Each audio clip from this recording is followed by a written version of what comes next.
Show शुरू करने से पहले मैं एक बात कहना चाहूँगा, एक जनहित में जारी संदेश। अपने ऑर्गन्स डोनेट करने का ये बनवा लो, ऑर्गन डोनर कार्ड। मैंने भी अपना बना रखा है, क्योंकि एज अ मुस्लिम मैं चाहता हूँ कि एक बार मेरी मर्जी से भी मेरी बॉडी से कुछ काटा जाए।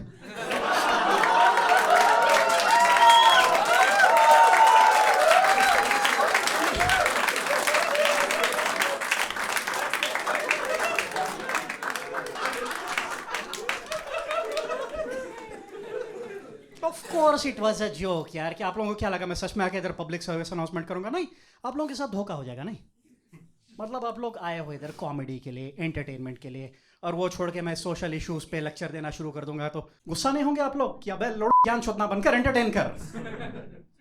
हाँ, ऐसे ही कुछ हुआ था मेरे साथ 5-6 साल पहले, और मेरा आज का स्टैंड अप का टॉपिक वही है। हम करने वाले हैं एक मूवी रोस्ट।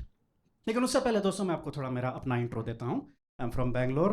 बैंगलोर में बाद में मूव हुआ जॉब के लिए। I am originally from Mysore. Bangalore के पास वाली टियर 2 सिटी। बड़े शहरों की तरह नहीं, यहाँ पे काफ़ी कंजर्वेटिव माहौल था। मतलब ज़रा ज़्यादा कंजर्वेटिव, कुछ गैर गलत चलता था वहाँ पे, कंजर्वेटिव लोग। और मैं बात कर रहा हूँ 90s की। अब देखो, आप जनरेशन्स में फ़र्क समझिए। देखो आजकल के बच्चे, इनकी स्कूल में होते हैं थेरेपिस्ट, चाइल्ड साइकोलॉजिस्ट। इतना ख्याल रखा जाता है इनकी फीलिंग्स का। हमारे स्कूल डेज में क्या था? मम्मी पापा का आशीर्वाद। हमारे साथ नहीं, टीचर के साथ, कि मेरी तरफ से दो लगाओ इसको। भाई हमारे साथ दिन दहाड़े कत्लेआम, खून खराबा होता था हमारा। लेकिन मुझे सबसे बुरा क्या लगता था पता है? हाथ ऊपर करके खड़े हो जाओ। ये मुझे बहुत खलता था भाई। सब कुछ सह लेंगे लेकिन हाथ ऊपर कर खड़े चाहिए। इस एक चीज को एस्केप करने मैंने जम के पढ़ाई की। स्कूलिंग खत्म किया, कॉलेज गया, ग्रेजुएट बना, बड़े शहर बैंगलोर गया, नौकरी मिली, सैलरी आई, चलो एडल्ट लाइफ जीते हैं। मैं क्लब गया पार्टी करने और डीजे कहता है everybody put your hands up.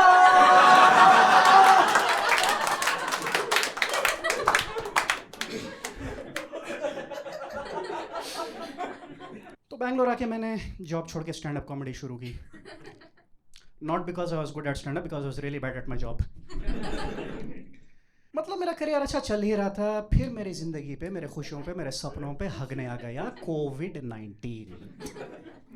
2020 क्या मनहूस साल था यार। मेरा साल का पहला दिन जनवरी 1 को ही एक डिजास्टर के साथ शुरू होता। मैं आपको बताता हूँ। हम कॉमेडियन लोग इसरो गए थे, इंडियन स्पेस रिसर्च ऑर्गेनाइजेशन में। हमें बड़ी इज्जत देकर बुलाया गया था कॉमेडी शो करने के लिए न्यू ईयर्स पे। और हाल ही में वो फिल्म रिलीज हुई थी, मिशन मंगल। देखी आप लोगों ने? बहुत झाड़ू फिल्म थी। नहीं मतलब काफ़ी हाई प्रोफाइल फिल्म थी। अक्षय कुमार, विद्या बालन, सोनाक्षी सिन्हा, नाम तो सुने ही होंगे, शर्मान जोशी, H.G. दत्तात्रेय, नहीं सुना होगा। कन्नड़ा फिल्म इंडस्ट्री के काफ़ी सीनियर एक्टर हैं, वो भी थे उस फिल्म में। लेकिन बहुत झाड़ू फिल्म थी यार। देखो जैसे कि मैंने कहा, मैं आया हूँ एक काफ़ी कंजर्वेटिव बैकग्राउंड से। काफ़ी कुछ पुरानी सोच वाले, गैर गलत शोषण, काफ़ी कुछ चलता था वहाँ पे। लेकिन यहाँ बड़े शहरों में मैं देख रहा हूँ उल्टा चल रहा है, ज़रा ज़्यादा ही ओवर करेक्शन चल रहा है। नहीं, फेमिनिज्म, लिबरलिज्म, सेक्युलरिज्म, LGBT को फलाना ठिमकाना लेके लोग बोलते रहते हैं। ठीक है, पर सालों कभी तो अपना ऑफ बटन दबा लिया करो। 24 घंटे लेक्चर मोड में रहना ज़रूरी नहीं है। इंग्लिश में से लोगों को कहते हैं वोक, और हिंदी में ने बोलते हैं ज्ञान के चोदे। और इस फिल्म में, मिशन मंगल में, फालतू का वो ज्ञान ठूस ठूस के भरा था। इस वजह से मुझे फिल्म बहुत बेकार लगी। मेरा भारी चूतिया कड़ गया। हाँ, कड़ गया से याद आया, विद्या बालन का बेटा मुसलमान बन जाता है।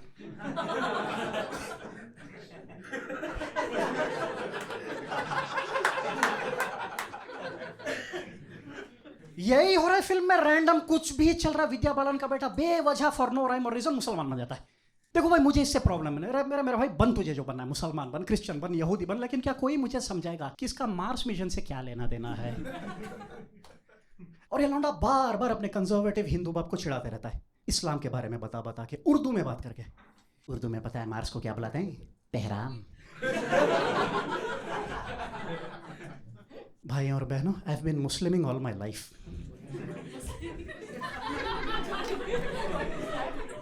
नहीं, मैंने आज तक ये लफ्ज किसी को बोलते हुए नहीं सुना है। और अगर मैं इस चिलगोजे का बाप होता ना,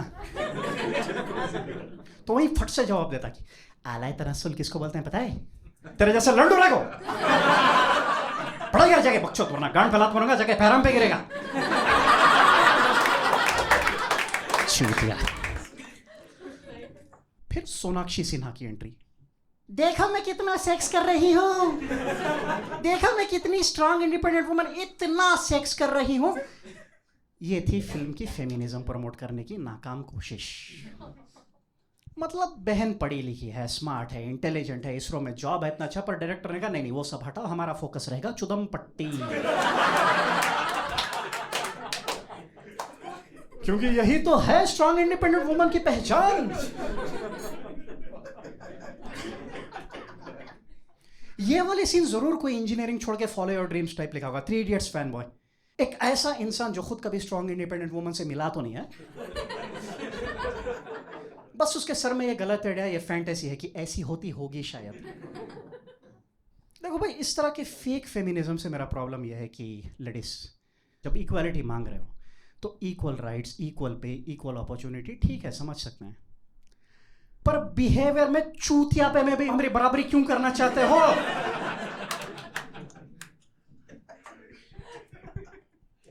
नहीं, कुछ फेमिनिस्ट का कहना है कि oh if men can do it why can't we. अरे गू खाता मैं तुम्हारे को क्यों? नहीं, हम मर्द लोगों को एक एम, एक टारगेट, एक गोल की तरह क्यों देखा जा रहा है कि इनकी तरह बनना है? भाई इतने स्पेशल नहीं है हम। हाँ, मैं एग्री विद यू। बस्सी का स्टैंड अप वीडियो देखा वो हॉस्टल वाला, किस तरह के जानवर रहते हैं बॉयज हॉस्टल में। इनकी बराबरी करना है तुम्हें, इन हैवानों के साथ इक्वालिटी चाहिए। अब बुड्ढे लोग कभी डांटते वक्त ये डायलॉग बोलते हैं, सुना है? औरत होगी ऐसी हरकतें कर रही है, छी। देखो कभी कोई ये नहीं कहता कि मर्द होके ऐसी हरकतें कर रहा है, क्योंकि इसमें सरप्राइज की बात नहीं है। अरे ये तो एक्सपेक्टेड था ही, तुम्हारे से कितने चूतिए हो। देखो भाई लोग, ये मेरी बातों का गलत मतलब मत निकालो। अब मेरे बारे में ये मत सोचो कि वो आ गया एक और वोक मेल फेमिनिस्ट जिसको लगता है कि थोड़ी बहुत मैन हेटिंग करके लेडीज को बड़ा चढ़ा के तारीफ कर दिया तो सेक्स मिलेगा। नहीं, ऐसा नहीं, ऐसी बात नहीं है। I am not a Mumbai comedian.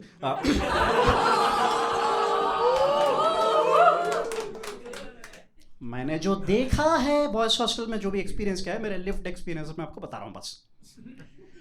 तो चलो बात करते हैं फिल्म में अगले सीक्वेंस की, जो है क्लबिंग सीन है।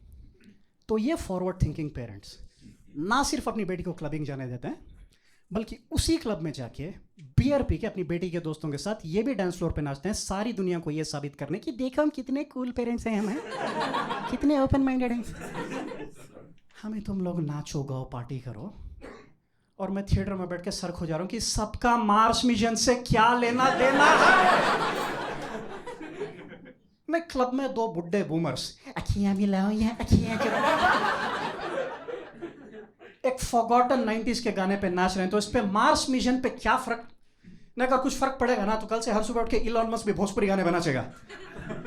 हमारा टेस्ला में बैठा होगा रे स्पेसएक्स कर रही है।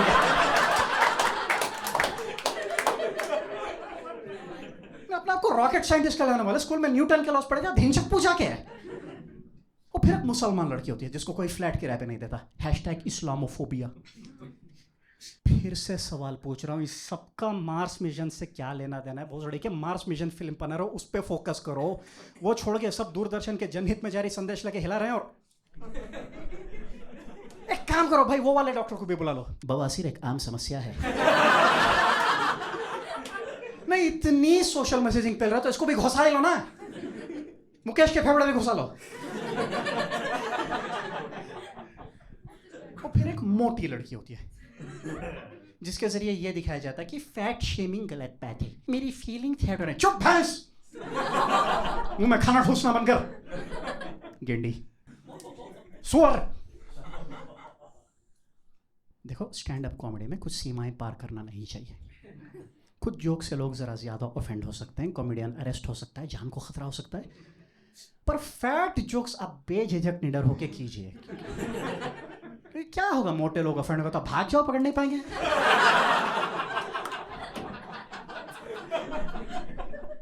बिना लिफ्ट की बिल्डिंग के चौथे माले पे चढ़ जाओ, क्या उखड़ लेंगे। मतलब देख रहे हो, फिल्म में फालतू का जबरदस्ती का ज्ञान फैलना है, और फिल्म का मेन टॉपिक जो है साइंस, उसकी तो माँ बहन कर रखे हैं। फॉर एग्जाम्पल फिल्म में अक्षय कुमार समझाता है अर्थ से मार्स तक रॉकेट भेजने की टेक्निक.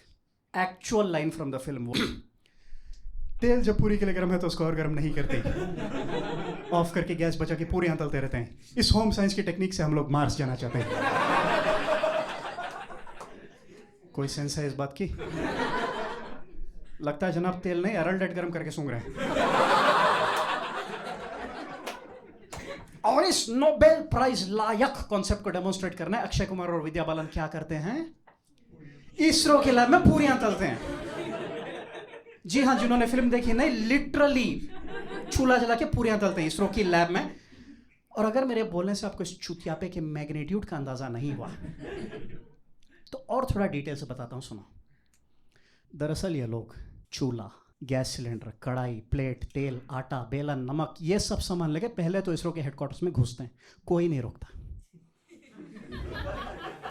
ऐसे सिलेंडर ढोके लेके जरा अक्षय कुमार, कोई नहीं रोकता. और फिर ये रंगीन कारवान इसरो के हाई सिक्योरिटी लैब में घुसता है. फिर टेबल खींच के चूल्हा रखते हैं, रेगुलेटर और सिलेंडर कनेक्ट करते हैं, कढ़ाई रखते हैं, तेल डालते हैं, आटा निकाल के पूरियां बेल के, तेल गरम करके पूरियां तलते हैं. और इतना सब कुछ जो कुछ हो रहा है, 15 साइंटिस्ट चूतियों की तरह बैठ के बस देखते रहते हैं. इसरो के लैब को पहाड़ का ठेला बना लिया है, लेकिन ये बस बैठ के देख रहे हैं जैसे कि ये हर दिन होता है कि अरे गुप्ता जी ये तो रोज का है यार, कल हेचोड़ी इधर बैंगन के पकौड़े तल रहा था.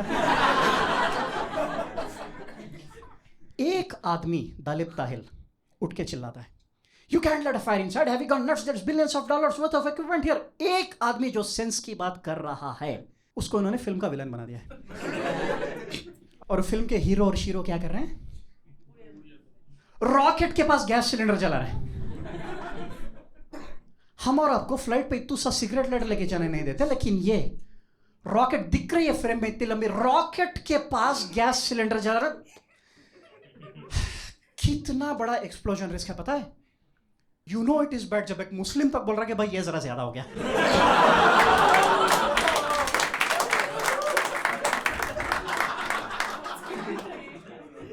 अरे ये वाली सीन देख के तो अलकायदा, अल शबाब, अल मुजाहिदीन सबकी फट जाएगी. वैसे एक नई टेररिस्ट ग्रुप आई है मार्केट में. इनकी खासियत ये है ना कि ये टेरर अटैक प्लान करते हैं पर भूल जाते हैं. इनकी याददाश्त थोड़ी कम है. अल्जाइमर्स.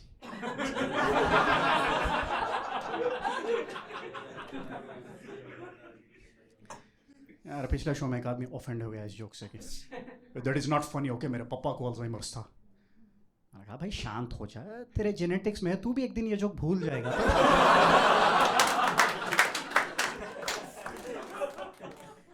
तो खैर उस फिल्म पे मिशन मंगल पे मैंने ऐसे कुछ कॉमेडी रोस्ट लिखा. सोचा फिल्म को तप्पा के रोस्ट करेंगे, फनी रहेगा. मेरी एक्ट की ओपनिंग लाइनें आज तक याद है मुझे. Hey it's good to be back in ISRO, thank goodness you people look nothing like in that film. 3 दिन दोस्तों, 3 दिन मेहनत किया उस एक्ट पे मैंने. न्यू ईयर्स पार्टी में गया था. पार्टी वालों को टेस्ट ऑडियंस बना के एक टेस्ट शो भी किया. इतनी सारी तैयारी के बाद गया भाई सुबह सुबह इसरो हेडक्वार्टर्स में. कार भेजी गई हमारे लिए, वीआईपी गेस्ट्स. हम अंदर गए. इसरो का क्राउड भाई, इतने पढ़े लिखे एजुकेटेड जीनियस लोग, इंजीनियर्स, प्रोफेसर्स, रॉकेट साइंटिस्ट, और उनके बीच हम 4 चुटकुले सुनाने वाले नाटकबाज. मैं घुसा ऑडिटोरियम में, मेरा एक्ट, मेरी जुबान पर कॉन्फिडेंस लेवल यहाँ, और मैंने देखा ऑडिटोरियम में चीफ गेस्ट कौन है? उस फिल्म के सबसे सीनियर एक्टर है जी दत्तन्ना साहब.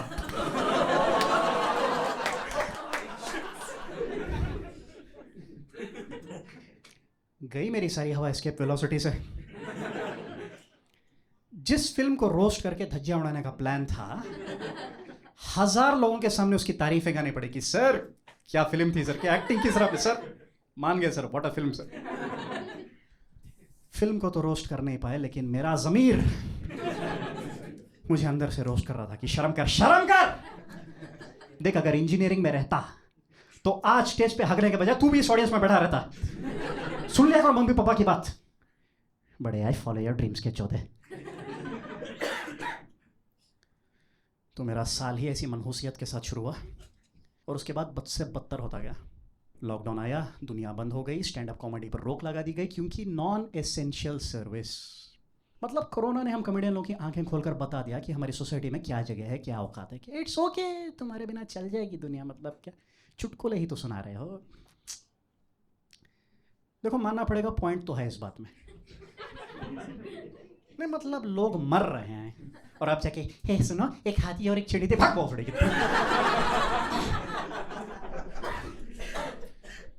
ना देखो मेरे मुताबिक सोसाइटी में आपकी इज्जत इस बात से मापी जाती है कि सोसाइटी चलाने में आपका कंट्रीब्यूशन क्या है। सोल्जर, फौजी की सब इज्जत करते हैं, टीचर की सब इज्जत करते हैं, रेस्पेक्टेड प्रोफेशन।